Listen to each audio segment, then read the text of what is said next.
All right, let me shift gears to this issue of the Syrian revolution then. So what were the contributing factors to what happens in 2011? Let me just run through them in the interest of time. One, which may sound like a very strange place to start, is climate. There has been a drought going on in Syria for quite a while. And this drought has affected the population in terms of migrations. It's also the rise in temperature, literally the rise of temperature, is one of the things that a number of scholars have tied to the rise in friction among people. And so you have this drought and rise in temperatures that's a background. A second thing is the economy. As I mentioned, the Syrian government started moving more and more in this direction of hyper-capitalism, which included greater wealth polarization. So you started to have more and more very rich people in Syria controlling greater parts of the Syrian wealth, meaning that regular people were being swept aside. A third thing is that you had a high level of repression. The Syrian regime, going back to 1963, has never been tolerant of dissent. And so people were repressed and subject to some of the most brutal forms of torture.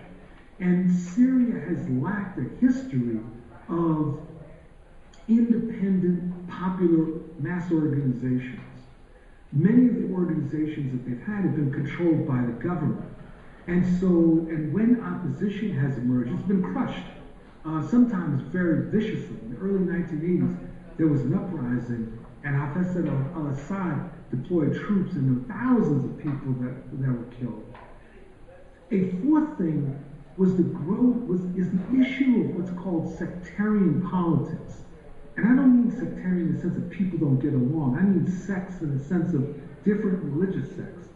The dominant political religious sect in Syria are the Alawis, A-L-A-W-I-S, sometimes referred to as Alawites. They are a split off from Shia Islam. So they are the major grouping that controls power in Syria. Syria is not a majority Alawite country, however. It's really majority Sunni. There's also, as was the case in Iraq, these clan issues that are very, very important. You know, issues of family. When you had a decrease in emphasis on ideology, one of the things that happens, you see it both in Iraq as well as in Syria, is that loyalty becomes determined by family connections. So who is married to who is whose cousin, brother-in-law, etc. All of this became very important in Saddam Hussein's Iraq and important in the Assad Syria. The other factor related to sectarianism and just one of the things beneath the surface was the Kurds. I mentioned before, the Kurds are not Arab. They're Muslim, mainly Muslim, but they're not Arab. And they were tolerated, have been tolerated in Syria, but the formal name of Syria is the Syrian Arab Republic. So basically it's saying, hey, you know, you're like, you don't count. And so there's been these ongoing tensions within the Kurdish community who are subject to incredible oppression by Turkey to the north, but also subject to repression and marginalization in Syria. So all of these factors were going on. And then in 2011, what happens? The spark, in some sense, was what has been called the Arab Spring or the Arab Democratic Uprising that kicks off in Tunisia, spreads rapidly to Egypt and then other places, where masses of people, due to internal conditions in those respective countries, emerge and rise up against various kinds of tyrannies. In Syria, peaceful protests begin in 2011 against the Assad regime. Now, one of the things that's critical critically important because there are those that defend the Assad regime and claim that the Assad regime is the last best defense against terrorism, is that the demonstrations against the Assad regime were peaceful, and they actually were calling for reforms. They were not calling for Assad to step down. They actually weren't calling for an end to the regime as such. They were calling for reforms. The response by the Assad regime, however, was very violent, just like Gaddafi in Libya. And in both cases, both regimes made terrible mistakes in terms of, mistakes may not even be the right word, but they were, I would say they were mistakes in their response instead of opening up and granting some reforms, which is all that was being called for. Whack! They come down on these protesters and they start shooting people. Government snipers were taking out people that were engaged in peaceful protests. Despite this repression, the peaceful protests continued. And we're talking about thousands and thousands of people in the streets looking for a change. As they are resisted, their demands change and increase.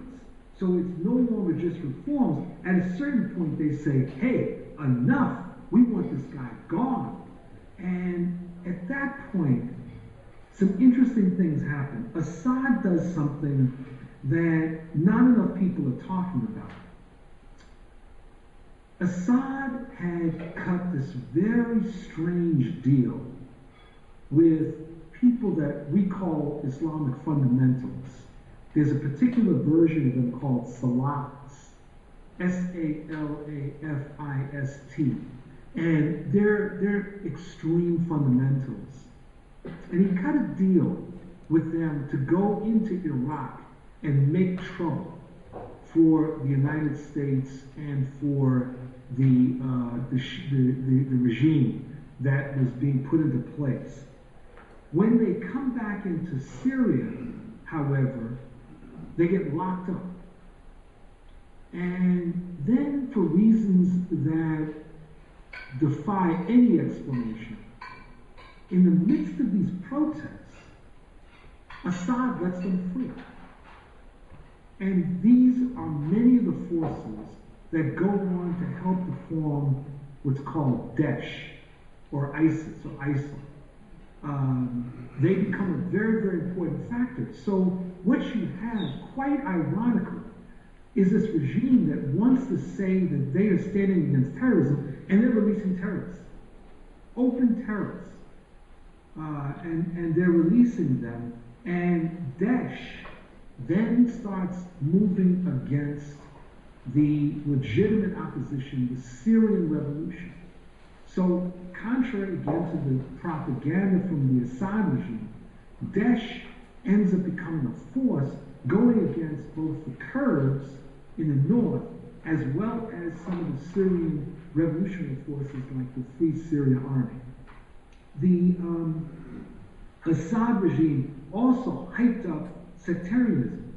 So while internationally they like to proclaim that they are secular, they have carried out all kinds of sectarian attacks largely on Sunni communities, and have created a situation where they've fanned the flames of sectarian conflict.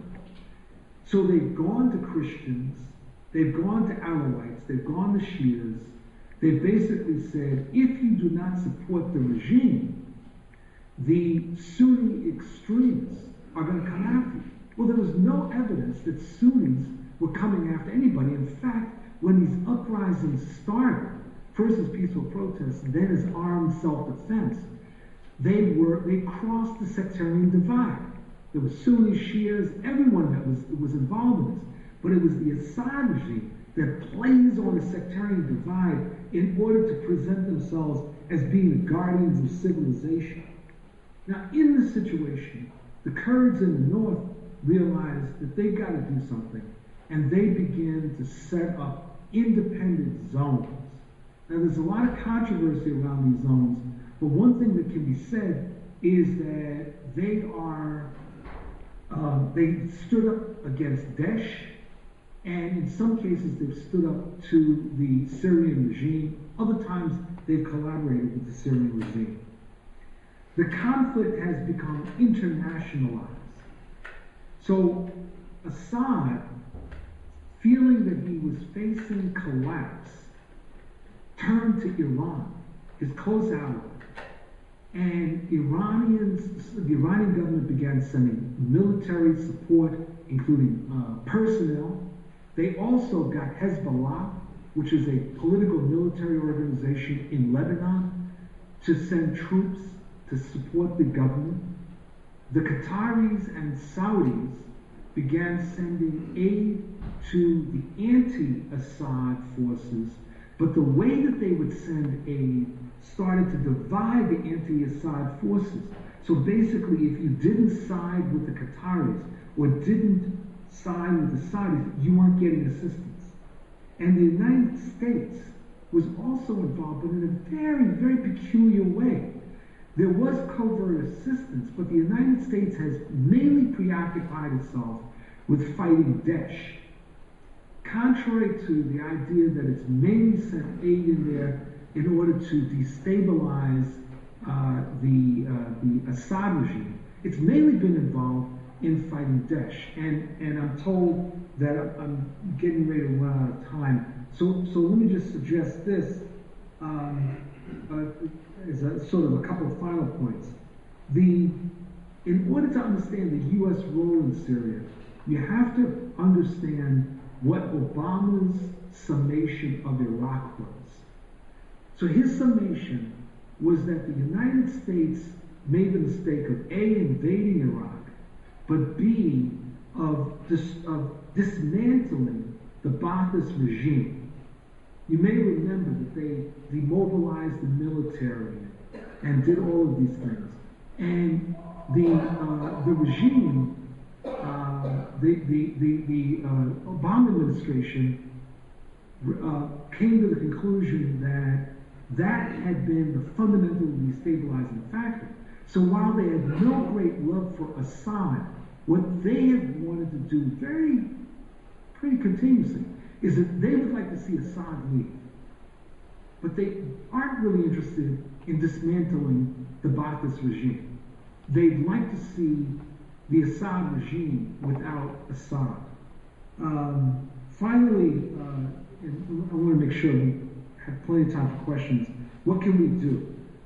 We here in the United States should be pushing for peace talks and for a cessation of the bombing, which particularly means the bombing being carried out by the Assad regime and their Russian allies. You may have heard about the barrel bombs, which are being used against civilian targets. There needs to be aid that comes from various civilian forces to those that are fighting for freedom in Syria, including supporting the Kurds, something that are called the local coordinating committees, and groups like the White Helmets.